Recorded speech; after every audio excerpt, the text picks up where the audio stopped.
5 conseils pour rendre visite à un patient hospitalisé.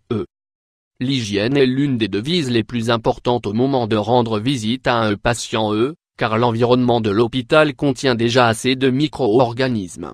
Parlez moins fort, attendez dehors, et le célèbre les visites s'arrêtent à 18 h.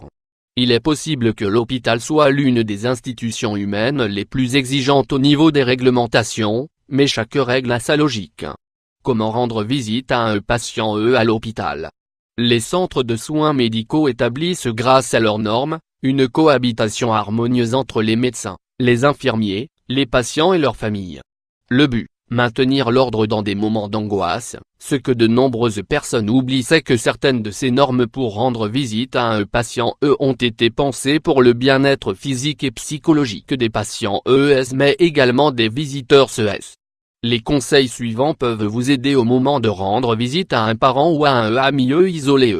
La meilleure manière de rendre visite à un patient parler à voix basse. Le silence paraît être quelque chose de simple, mais le silence dans les cliniques est fondamental pour la récupération des malades et le bon travail des médecins.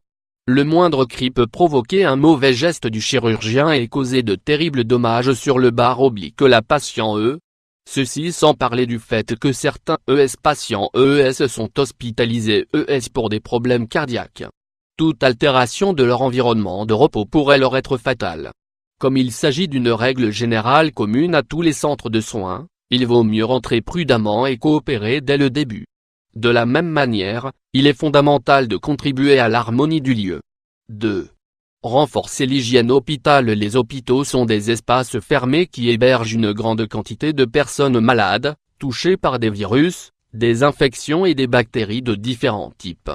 La propreté est leur marque distinctive, mais la nature de ces endroits est propice à la possible contagion des maladies. Il est donc prudent de prendre certaines mesures d'hygiène lors d'une visite.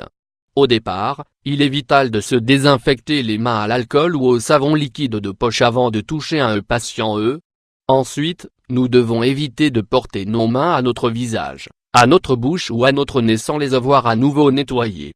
De plus, il n'est pas négligeable de désinfecter notre téléphone portable en arrivant et attendre de sortir de l'hôpital pour ingérer des aliments.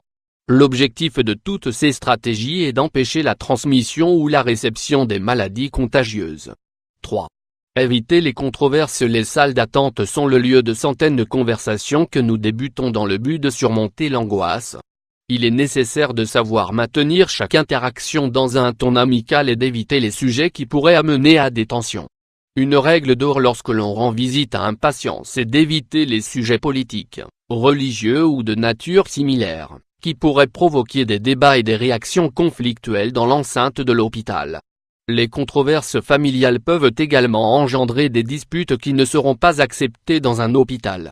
Se préoccuper pour la santé d'un être cher implique de la colère, de la peur, de la frustration et de la nervosité. Il faut donc maintenir des discussions simples et rester à l'écoute. 4. L'hôpital n'est pas un bon endroit pour les enfants. La clinique n'est pas pour les enfants. Les centres de soins sont froids, ennuyants et silencieux. En général, les enfants s'échappent de ce genre d'endroit. Mais les choses ont tendance à se compliquer lorsqu'on les oblige à rester pendant des heures dans des environnements aussi rigides. Sauf si l'enfant est le patient, il est recommandé de le laisser à un parent ou de le faire garder. Le risque que court un enfant de contracter un virus est beaucoup plus élevé qu'un adulte. De plus, l'enfant n'aura pas les mêmes réflexes hygiéniques que nous et ne se lavera pas les mains à chaque fois qu'il touchera quelque chose. De plus, il existe une grande probabilité que l'enfant s'ennuie. Il finira donc par avoir un mauvais comportement dans la salle d'attente ou pire encore, dans la chambre du bar oblique de la patient Crier, courir et sauter sont des exemples. 5. La patience pour visiter un patient c'est une chose que d'être inquiète, et c'en est une autre très différente que de déranger. Demander toutes les 20 minutes l'état de santé de notre proche ne l'aidera pas à guérir. Au contraire, nous allons générer de la nervosité chez les médecins. Alors que nous aurons justement besoin de leur sérénité et de leur clarté. Un seul médecin peut avoir en charge entre 8 et 10 patients au cours d'une même nuit. C'est la raison pour laquelle les médecins sont toujours en mouvement. Il ne faut pas non plus mettre la pression aux différentes infirmières dans le but d'accélérer un traitement ou une procédure. Il est donc demandé dans un hôpital d'être patient afin que l'harmonie et la méthodologie de travail ne s'effondrent pas. Respecter ces règles nous permettra de contribuer à l'ordre dont les malades ont besoin pour guérir.